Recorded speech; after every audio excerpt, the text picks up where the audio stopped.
Assalamualaikum warahmatullahi wabarakatuh. Halo, nama saya Rahmadita Dwi Pramesti. Saya adalah dosen pada program studi desain grafis Politeknik Negeri Jakarta. Bidang keahlian saya merupakan desain, khususnya desain grafis dan juga desain grafis kemasan. Pada kesempatan kali ini, saya akan menjelaskan tentang delivery, interaction, dan assessment pada mata kuliah desain kemasan.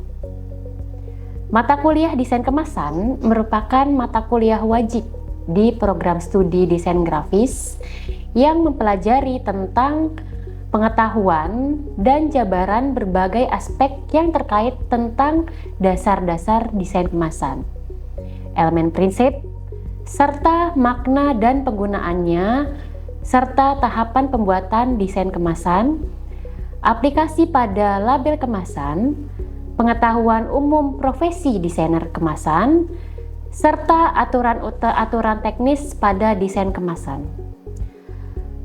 Selanjutnya, capaian pembelajaran program studi yang dibebankan pada mata kuliah desain kemasan, yaitu mahasiswa mampu menjelaskan dasar-dasar desain kemasan mulai dari elemen desain, prinsip desain, proses desain kemasan, hingga aplikasi desain kemasan.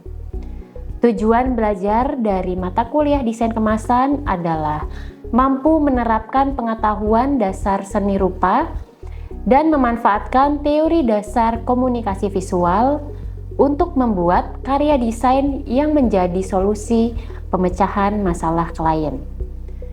Kemudian, kemampuan akhir yang diharapkan setelah mahasiswa mengikuti mata kuliah desain kemasan adalah mahasiswa mampu menjelaskan fungsi dan tujuan desain kemasan.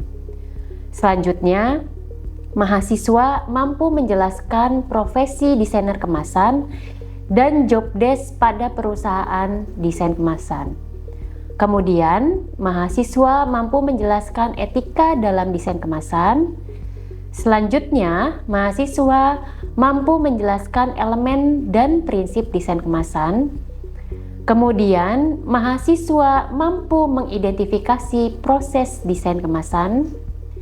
Selanjutnya, mahasiswa mampu menjelaskan struktur dan surface desain kemasan.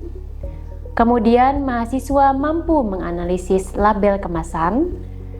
Selanjutnya, mahasiswa mampu merancang label kemasan.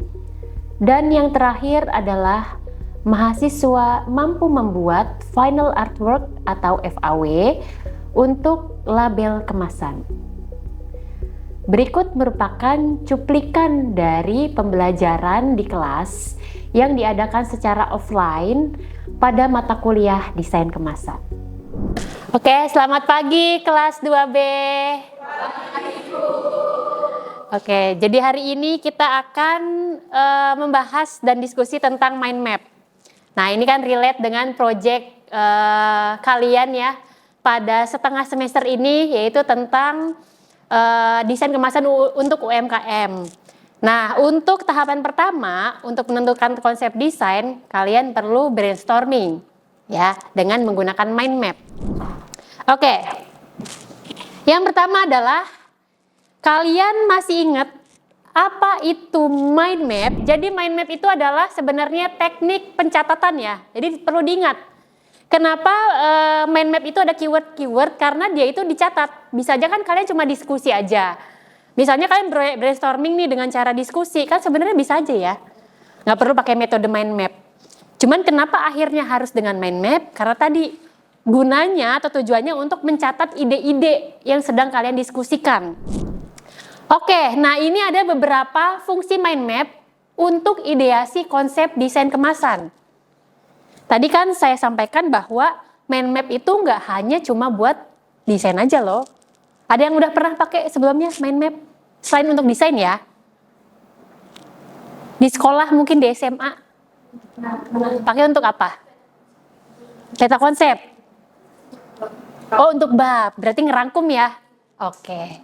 Berarti untuk ngerangkum, terus nyatet mungkin pada saat rapat juga sebenarnya bisa ya. pakai metode mind mapping. Karena tujuannya emang supaya konsepnya tuh lebih tersusun dengan sistematis dan lebih baik gitu. Ya. Oke. Nah, khusus untuk di konsep desain kemasan, ini ada 3 yang saya simpulkan apa sih tujuannya atau fungsinya untuk ideasi konsep kemasan. Yang pertama, fungsi mind map adalah untuk generating idea atau sebagai penghasil ide, ya. Apalagi ini kan proyek kalian adalah proyek kreatif, berarti dibutuhkan ide-ide ya di sini. Oke. Nah, dengan menggunakan mind map, ide-ide yang dihasilkan akan lebih tereksplorasi, lebih baik dan terarah. Karena kan pakai cabang-cabang, ya misalnya lagi kalian bahas konsep desain elemen. Kalian kan pasti akan fokus tuh eksplorasinya elemen desain ya. Warnanya apa, tipografinya, ilustrasinya. Ya. Jadi kalian tahu nih apa yang lagi dibahas. Gitu, nggak keluar jauh dari elemen tersebut. Walaupun nanti secara eksplorasinya bisa macam-macam ya. Kayak misalnya lagi bahas natural. Ya kan? Nah, kalau natural kira-kira elemennya kayak gimana? Mirip dengan aslinya, kayak ya Alam. Ada alam di sini. Misalnya, contohnya. ya kalau untuk daun benar-benar menyerupai daun aslinya, itu liukannya juga yang bentuknya tuh lebih dinamis, halus, beda dengan geometris yang lebih kaku. Oke, kalau warnanya, warna tipografinya gimana? Earth tone. Seperti hijau, coklat, krem. Tipografinya gimana? Sans serif. Sans serif. Kenapa harus pakai sans serif? Biar apa ya, kesannya tuh fleksibel terus gak kaku gitu. Oke, nggak kaku. Ya, oke. Natural ya, nggak kaku. Ya, sama-sama. Ini lagi tadi. Silahkan Lamia. Oke ya, tadi yang pertama adalah menghasilkan ide supaya lebih terarah. Contohnya ya, kita lagi bahas apa, kita bisa fokus ke konsep tersebut. Terus yang kedua adalah mengembangkan kreativitas. Mencatat dengan mind map itu akan mendorong sisi kreativitas desainer dalam mengembangkan pikiran dan menarik hubungan antar ide dan mengembangannya dengan lebih luas. Kenapa? Karena kita kan pakai cabang-cabang ya untuk konsep utamanya. Nah, dengan mengembangkan satu cabang ke sub-sub yang lain, itu akan memperluas eksplorasi ide kalian. Ya, seperti yang sudah kalian kerjakan di proyek sebelumnya, itu kan saya minta kalian untuk berani ya, berani mengeksplorasi kata kunci supaya key visualnya lebih banyak yang bisa dipilih nantinya. Ya, gunanya adalah tadi memperluas kreativitas atau ide-ide kalian ya untuk proyek tersebut. Nah, yang ketiga adalah problem solving atau pemecahan masalah. Nah, kenapa pemecahan masalah? Kalian kan sebagai desainer, ya beda mungkin kalau seni rupa. Ya, kalau seni rupa bisa menghasilkan karya sesuai dengan konsep yang dimiliki oleh seniman tersebut. Kalau desainer, kalian harus bekerja berdasarkan masalah. Nah, kalau di proyek yang sekarang, berarti kalian harus memecahkan masalahnya si klien. Ya, misalnya contohnya deh, apa ya masalah yang dimiliki klien kalian misalnya? Ini deh. Kalau dari klien saya itu dia mau logonya itu nggak di atas tadi, di tengah, karena logonya itu nanti kepotong kalau kemasannya dibuka, jadi mau diganti. Kayak di rebranding dia dan jualan. Rebranding, oke. Nah tadi berarti yang pertama soal layout ya, tata letak si logo, sama yang kedua rebranding. Nah berarti nanti pada saat kalian bikin mind map, kata kunci rebranding itu kalian harus tahu brandingnya dia tuh mau kayak gimana citranya. Dikasih tahu nggak citranya mau kayak gimana sih dari kliennya? Yang sehat ya, yang sehat. Yang juga target konsumen itu anak-anak sama wanita gitu. Oke. Misalnya tadi sehat ya. Nah, dari kata sehat itu berarti harus muncul di salah satu cabangnya. Karena kalian kan harus tahu nanti dari brand atau image yang mau disampaikannya sehat itu elemen apa yang bisa dipakai. Misalnya dari ilustrasinya, dari tipografinya, dari warnanya, supaya benar-benar tersampaikan nih citra sehatnya. Setelah itu kalau bisa nanti kalian ujikan ke target konsumen dari klien kalian. Ya, setelah kalian dapat nih kata kunci itu, kira-kira bener nggak apa yang dicitrakan sehat nyampe nggak ke konsumennya? Ya, supaya benar-benar sesuai nih. Oke, kemudian, nah kaitannya tadi pemecahan masalah dengan mind map.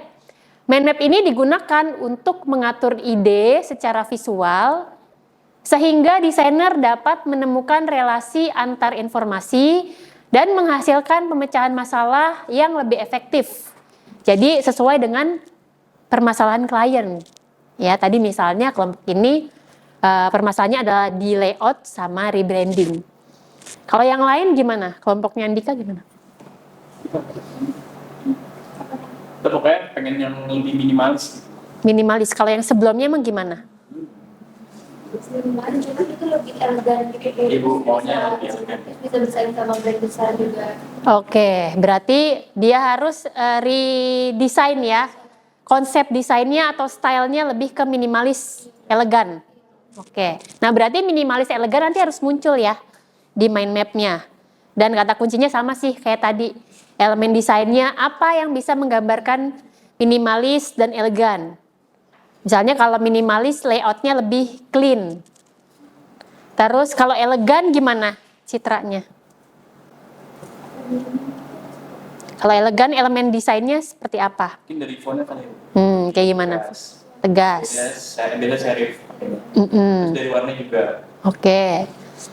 Dari warnanya ya. Pokoknya semua elemennya harus terkait sama elegan dan minimalis tadi ya. Oke, nah jadi 3 ini tadi adalah fungsi. Kenapa akhirnya seorang desainer atau kalian dalam memecahkan masalah proyeknya atau memecahkan masalah si kliennya harus pakai mind map. Supaya lebih terstruktur ide-ide kalian sehingga apa yang mau dicapai dari konsep kemasannya nanti bisa terpenuhi. Contohnya tadi mau rebranding berarti kan harus tahu nih pakai elemen apa ya. Oke, lanjut. Nah, ini adalah langkah-langkah untuk pembuatan mind map. Yang pertama, sama seperti yang sudah kalian lakukan di proyek sebelumnya ya, yaitu mulai dari area bagian tengah. Ya, karena nanti kalian akan mencabangkannya di pinggir-pinggirnya ya, sebagai subtopik dari topik utama. Terus yang kedua, gunakan gambar untuk topik utama. Sama seperti yang kalian lakukan. Mulai di bagian tengah ini ya, terus dikasih gambar supaya kalian bisa fokus apa yang mau kalian bahas di mind map-nya. Ya, dan ditekankan ini lagi mau bahas apa sih? Ini kan tentang brandnya ya. Jadi kasih gambar di bagian tengah. Walaupun nantinya nggak tercetak kayak gini, walaupun digital nantinya ya, tetap usahakan ada gambar di bagian tengahnya. Ya, jadi baik cetak atau tertulis kayak gini ya, secara manual ataupun digital, ada gambar di bagian tengahnya. Oke. Terus yang ketiga adalah gunakan kata kunci sederhana. Ya, berarti hanya 1 sampai 2 kata aja. Jangan lebih. Karena semakin banyak nanti agak sulit buat memvisualisasikan. Ya. Kemudian yang keempat adalah pakai garis lengkung untuk cabang keyword. Jadi kalau pakai garis lengkung itu diharapkan ide-ide kalian lebih keluar ya. Karena itu ternyata mempengaruhi psikologis. Kalau pakai garis lengkung, itu ide atau otak kalian tuh menstimulasi untuk lebih keluar idenya ya, dibandingkan dengan kayak garis lurus udah seret gitu ya. Berarti itu ada hubungannya dengan otak kita. Oke, kemudian yang kelima adalah bedakan warna tiap cabang.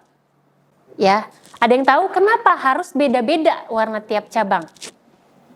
Supaya apa? Kenapa bikinnya warnanya beda? Ya. supaya membedakan subjeknya, subbabnya, subjeknya Kenapa harus dibedakan? antara materi yang ingin dibahas di antara ciri khas terus produk itu biar bisa beda, flow-nya itu bisa kebaca dari warna. Oke, membedakan ya subtopik dari yang kalian bahas atau diskusikan. Oke, silahkan. Oke, benar ya. Jadi kenapa harus beda-beda warna tiap cabang? Supaya setiap subtopik yang lagi kalian bahas itu ada alurnya. Atau kalian tahu misalnya kayak ini contohnya tadi ya. Ini lagi bahas tentang apa? Misalnya target konsumen. Ya, jadi apa yang kalian bahas di subtopik ini adalah tentang target konsumen. Ya, begitu juga dengan yang lain. Di sini ada ciri khas, produk, gaya desain sama. Oke. Nah, kemudian ini yang paling penting nih. Nomor 6. Selalu ingat apa tujuan dari mind map kalian. Nah, dari proyek sebelumnya kayaknya ada beberapa yang masih bingung dalam menentukan key visual. Ya, kalau saya lihat sih. Jadi ketika diminta untuk merumuskan keyword, ada beberapa yang masih bingung. Kayak, ini mau ngambil apa ya? Karena kan nanti keywordnya banyak banget. Nah, keywordnya mana yang kalian pilih, harus ingat tujuan mind map-nya. Contohnya, ketika kalian bikin desain kemasan, itu elemen apa yang harus kalian tentukan? Elemennya apa aja? Gambar, warna, tipografi, terus apa lagi? Kenapa? Ilustrasi, sama dengan gambar tadi ya. Ilustrasi, tipografi, warna, apa? Ukuran. Oke, kalau ukuran mungkin nanti di brief ya. Coba lagi kalau di keyword ini kesimpulannya. Gaya desain, betul. Ya, jadi semua elemen itu harus kalian dapatkan di sini. Jadi ketika kalian merumuskan keywordnya, carilah kata kunci yang bisa divisualkan. Kalau misalnya masih kayak misalnya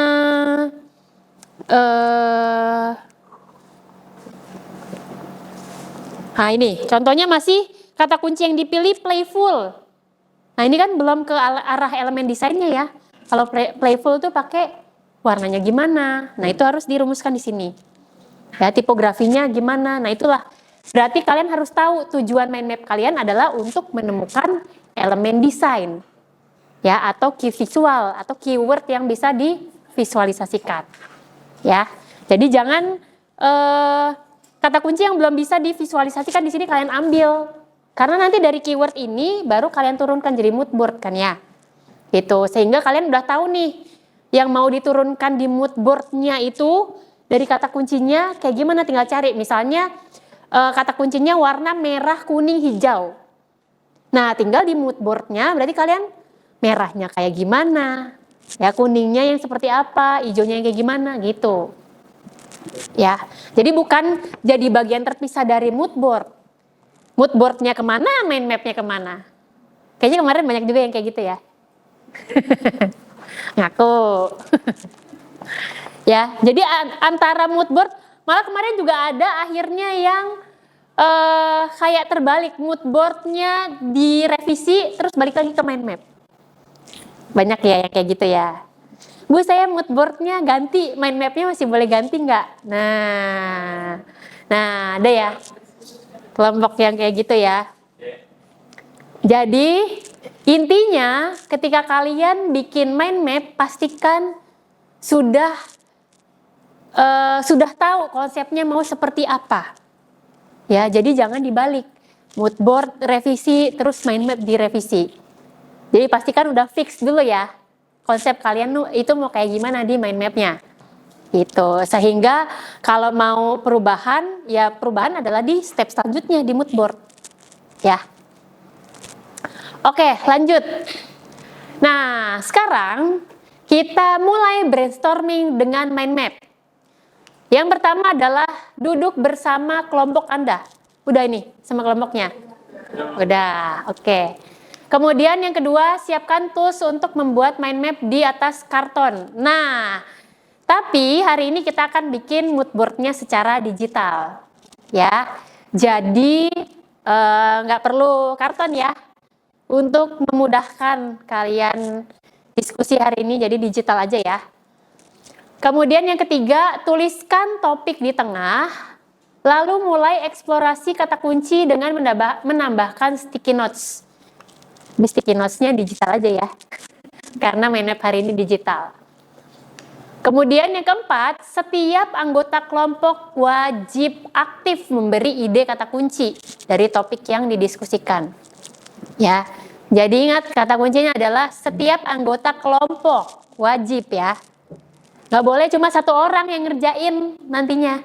Ya, harus semuanya aktif. Oke. Nah, di sini masih sama seperti project yang sebelumnya. Untuk eksplorasi kata kunci di mind map, ada 4 hal yang harus kalian bahas. Ya, atau kalian diskusikan. Yang pertama adalah tentang produknya, termasuk variannya ya. Jadi di mind map-nya tidak hanya si produknya, misalnya keripik singkong. Nah, keripik singkong ini kliennya punya varian apa aja dituliskan. Karena nanti gunanya untuk menurunkan ke varian-varian lainnya. Walaupun nanti kalian bikinnya dari satu varian ya, setiap anggota kelompok. Tapi setelah ada yang terpilih, nanti kita turunkan jadi varian-varian yang dipunya oleh klien. Ya. Oke, kemudian yang kedua adalah target konsumen. Udah tahu belum target konsumennya kemarin? Udah semua ya? Udah detail dapat datanya? Belum? Iya, belum. Belum? Ya udah, nanti harus ditanyain lagi ya. Berarti supaya target konsumennya misalnya dia cuma nyebutin usia, tapi behaviornya belum ada misalnya. Misalnya behavior tuh orang yang suka ngemil gitu, atau orang yang suka gaya hidup sehat. Nah, itu kan behavior ya. Jadi tanyain kalau belum ada. Kalau misalnya baru usia, mungkin nanti baru terkait preferensi sesuai usia desainnya ya. Tapi kalau yang terkait sama behavior, orang yang suka ngemil, orang yang suka sehat, itu kan gaya desainnya bisa beda ya. Kalau orang yang suka sehat, gaya desainnya mungkin nanti ke natural. Ya, kalau yang orang suka ngemil, mungkin ke elemen desainnya yang lebih cheerful, ya, dinamis. Tuh. Oke, nah ini yang ketiga adalah ciri khas. Ada beberapa kelompok yang kliennya udah menyebutkan daerah ya. Selain kelompoknya Lamia dan kawan-kawan kan Makassar ya. Ada juga yang kalau nggak salah khas Lombok. Siapa yang Lombok? Oh ya, sama.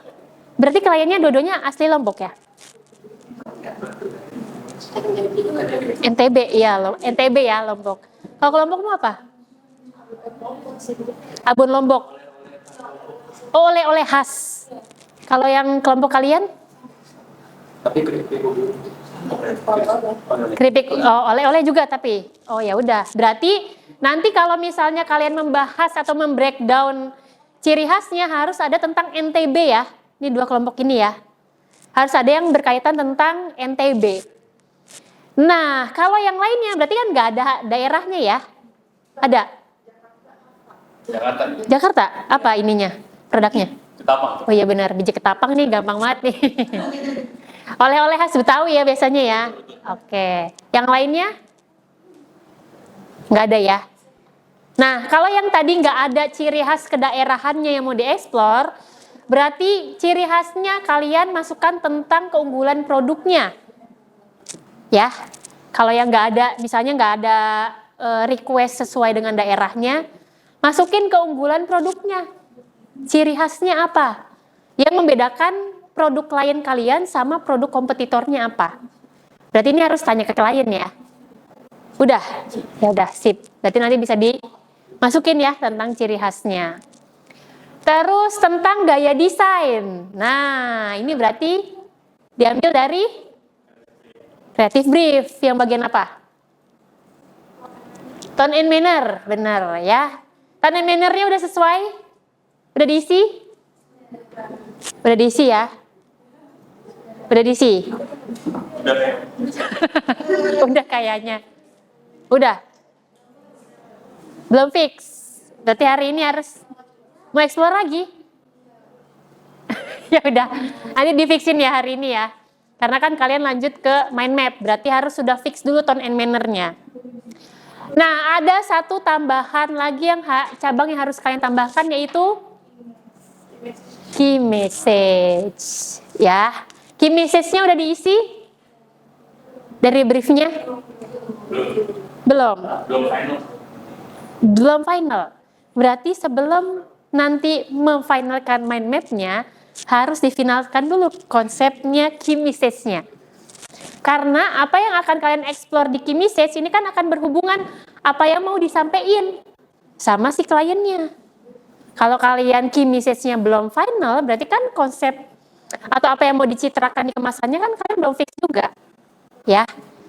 Jadi harus difixin dulu key message-nya apa nih? Pesan apa yang mau disampaikan di kemasannya. Itu juga harus termasuk di breakdown di sini ya. Oke. Lanjut.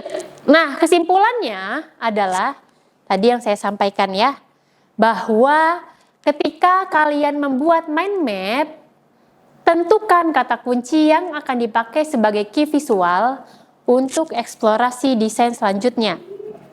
Berarti tadi harus ada elemen desain ya, yang kalian sampaikan di keyword atau rangkuman keywordnya tadi ya.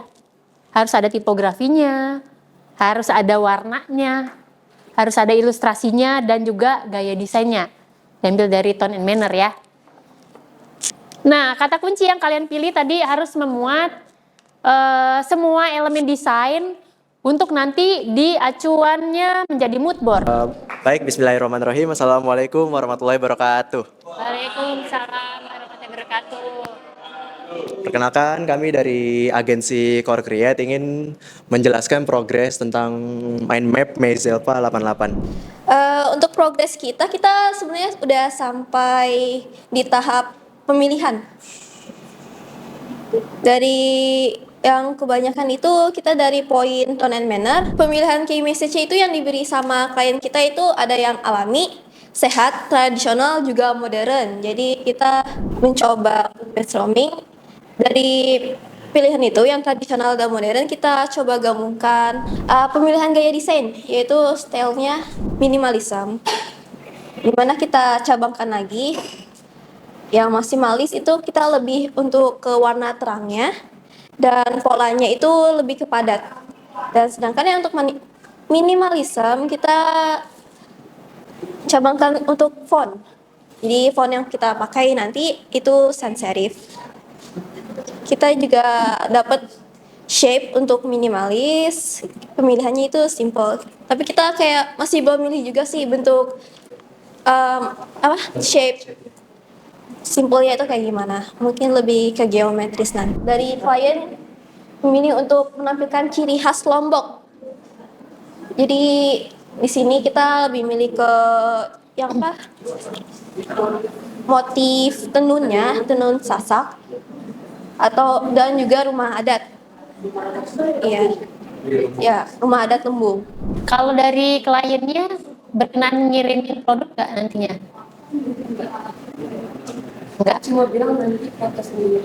Oh, berarti nanti bisa milih. Kalau kalian nggak ketemu foto dari produknya, kalian boleh foto dari ingredients-nya. Misalnya ubi-ungunya nggak apa-apa. Foto itu aja. Sekian dari kelompok kami. Kalau ada kurang, wabillahi taufiq wal hidayah. Wassalamualaikum warahmatullahi wabarakatuh. Waalaikumsalam warahmatullahi wabarakatuh. Mungkin itu saja untuk hari ini ya, pembahasan mind map. Kita ketemu lagi di minggu depan untuk membahas konsep mood board dan juga sketsa ya. Terima kasih untuk perhatiannya. Saya tutup. Wassalamualaikum warahmatullahi wabarakatuh.